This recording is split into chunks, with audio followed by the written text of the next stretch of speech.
दरभंगा से आप लोगों को सभी जो भी असफल अभ्यर्थी हैं जो एसटीईटी में डिस्क्वालीफाई कर गए हैं सरकार की गंदी नीतियों की वजह से, उन सभी छात्रों को मैं एक बात बहुत क्लियर कह देना चाहता हूँ कि आप लोगों का रिजल्ट तब तक नहीं हुआ है जब तक कि आप लोग प्रयास नहीं कर रहे हैं।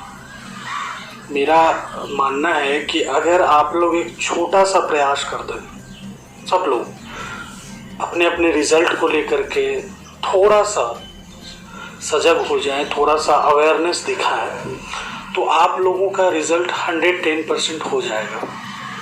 मेरे कहने का ये मतलब है कि इस बार का जो रिज़ल्ट आया है एसटीईटी का, उसमें आप एक चीज़ हमेशा गौर कर रहे होंगे कि वैसे लोगों का रिज़ल्ट आ गया है जिनके रिज़ल्ट आने की उम्मीद ना के बराबर थी।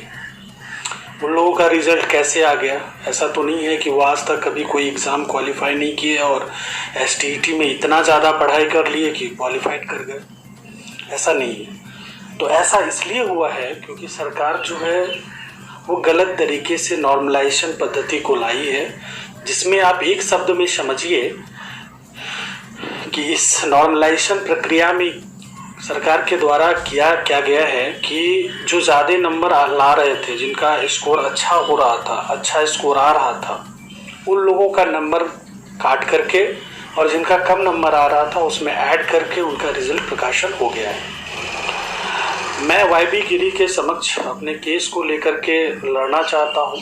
केस के बारे में जो भी टॉपिक है, सभी लोग फ़ोन करके पर्टिकुलर पूछते हैं आपका टॉपिक क्या है, आपका टॉपिक क्या है, तो वो चीज़ मैं अभी क्लियरेंस कर देना चाहता हूँ। इस रिकॉर्डिंग को आप लोग बहुत ज़्यादा ग्रुप में शेयर करें, खास करके वैसे ग्रुप में जहाँ असफल विद्यार्थी हतोत्साहित हो चुके हैं अपने रिजल्ट को लेकर के।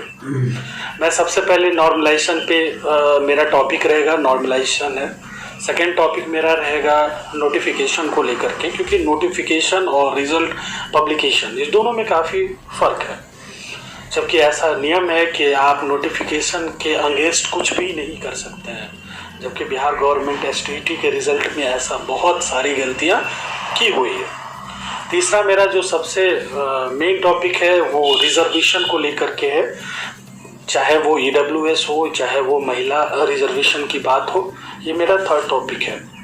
फोर्थ टॉपिक में है मेरा कि रॉन्ग क्वेश्चन डिस्कार्ड के बारे में जो आईए फाइल किया गया था गवर्नमेंट के द्वारा, उस चीज़ का जो है वो पालन नहीं किया गया है, जिसकी वजह से रॉन्ग क्वेश्चन को हटाए बगैर रिजल्ट का प्रकाशन हुआ है और 150 पे रिजल्ट प्रकाशित कर दिया गया। तो ये मेरा 4 प्रमुख मुद्दा है।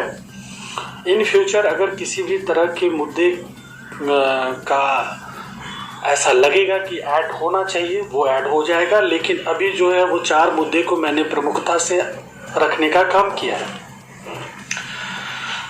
दूसरी बात कि इस रिजल्ट में बहुत सारी खामियां हैं, बहुत ज़्यादा खामियां हैं, और इस खामियों के बारे में हमारे विपक्षी जो लोग तुक्का से किस्मत के भरोसे सफल हो गए हैं, जो नए नए ज्ञान दे रहे हैं कि आप लोग अगले एग्ज़ाम का तैयारी करिए, उसमें पार्टिसिपेशन करिए, उसमें अपना नंबर जो है वो अच्छा स्कोर करिए, उसमें पास हो जाइए आप, तो मैं उन लोगों को एक बात बता देना चाहता हूँ और अपने वैसे भोले भाले और सफल जो अभ्यर्थी हैं उनको भी ये चीज़ कह देना चाहता हूँ कि देखिए, ये बिहार गवर्नमेंट है, यहाँ पे हर चीज़ का एक ऑप्शन चलता है। आपको पता होगा कि ये माध्यमिक में सीट बहुत दिन से खाली है, लेकिन उसके जगह पे एक अतिथि शिक्षक नाम का जो है वो लड़के जो है अतिथि शिक्षक के पोस्ट पे काम कर रहे हैं। तो ये श्योर नहीं है, जो सामने है वो श्योर है और उस चीज़ को लेकर के ही आगे बढ़ना चाहिए। ठीक है, अच्छी बात है, एग्ज़ाम होगा, आप उसमें भी क्वालिफाई करिए, लेकिन जो सामने है वो अटल सत्य है और उस चीज़ को लेकर के आप आगे बढ़िए कि वो चीज़ मुझे पहले हासिल करना है। जो अभी गर्त में है, जो फ्यूचर में है, वो क्या होगा नहीं होगा उसको कोई देख नहीं आया है। जो गलत तरीके से पास कर गए हैं कुछ ऐसे तुकानंद लोग, वो लोग आप लोग को इस चीज़ के लिए दिग्भ्रमित करेंगे कि आप अगले परीक्षा की तैयारी करिए, अगले परीक्षा में बैठिए, आप पढ़ाई करिए, आप सफल होंगे। अरे भाई, उन लोगों को मैं एक चीज़ बता देना चाहता हूँ, ठीक है मैं अगले एग्ज़ाम में पार्टिसिपेशन करूँगा, बिल्कुल करूँगा, लेकिन ये जो मेरा हक है जिसमें मैं जान रहा हूं कि मेरा अच्छा स्कोर हो रहा था, गंदे राजनीति, गंदे रणनीति के तहत हम लोगों को डिस्क्वालीफाई कर दिया गया है, तो क्या हम अपने राइट्स के लिए नहीं लड़ें? तुम लोग को चुप तरीके से, गुपचुप तरीके से ज्वाइन होने दें, हम लोग बैठ करके तमाशा देखने का काम करें। देखिए, हर लोग के बारे में मैं इतना नहीं बोलूँगा। बहुत ऐसे लोग होंगे, बहुत ऐसे लड़के हैं जो अपने मेरिट के बदौलत पास किए हैं, ठीक है, बहुत सम्मान है उनके लिए। लेकिन नंबर ऑफ स्टूडेंट्स ऐसे हैं जो गलत ढंग से पास कर गए हैं, जो एग्ज़ाम दे करके आए और बोले कि मैं किसी भी हाल में पास नहीं करूँगा, वो पास कर गया। आप लोगों को इस पे सोचना चाहिए, आप लोगों को अपने हक के लिए लड़ना चाहिए, किसी भी बहकावे में ना आए।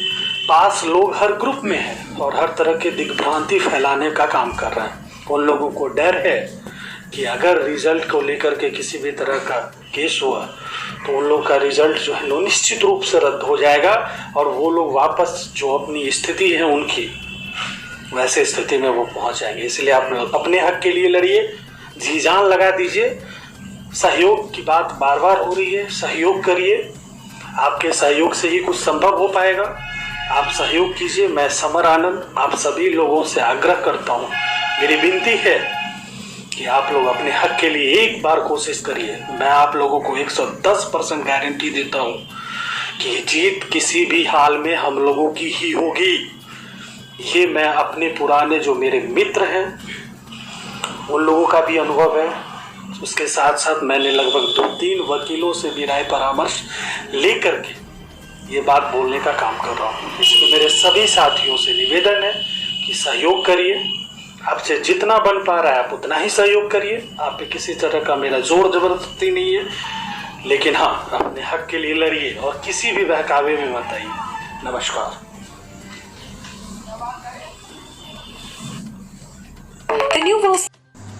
तो देखिए दोस्तों, जैसे कि आपने साड़ी क्लिप के माध्यम से सुना, अभ्यर्थी को कहना है कि उन्होंने कई सारे वकीलों से मुलाकात की है और कहा है कि नॉर्मलाइजेशन पद्धति जो है वो गलत है और जिस प्रकार से बिहार बोर्ड ने नॉर्मलाइजेशन पद्धति को अपनाया है वो पद्धति बिल्कुल ही गलत है। अब साफ तौर पे ये बात स्पष्ट हो चुकी है कि भाई विभाग जो है जल्द से जल्द कुछ आगे की रणनीति अब क्या कुछ तय करता है, क्योंकि कई सारे केस पटना हाई कोर्ट में हुए हैं। क्या फिर से नियुक्ति की प्रक्रिया फंसेगी? क्योंकि सवाल जो था वो काफ़ी गंभीर था कि जिन अभ्यर्थियों के नंबर कम आते हैं वो पटना हाई कोर्ट पहुँच जाते हैं। तो अब नॉर्मलाइजेशन पद्धति पर सवाल उठ रहे हैं और कहीं ना कहीं आप देख सकते हैं कि विशेषज्ञों की राय भी ली गई है, जो कि कई सारे वकीलों से बातें भी इन लोगों ने की है। तो अब देखना ये होगा कि कितना इसका प्रभाव जो है आगे पड़ता है।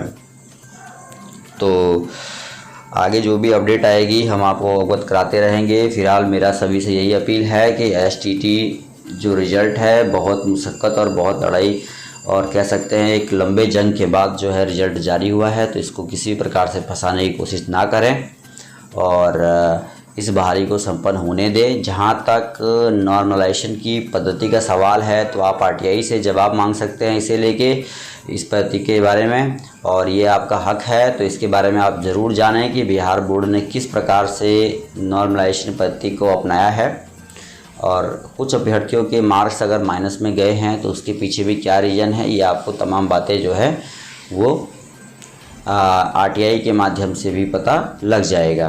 ठीक है, तो अब देखते हैं कि ये बहाली कब तक पूर्ण हो पाती है, क्योंकि जिस प्रकार से कई सारे केस जो STT पे अब फाइल हुए हैं, जैसा कि आलोक सर ने भी अपडेट दिया था कि भाई STT को फंसाने की जो है वो कोशिश की जा रही है।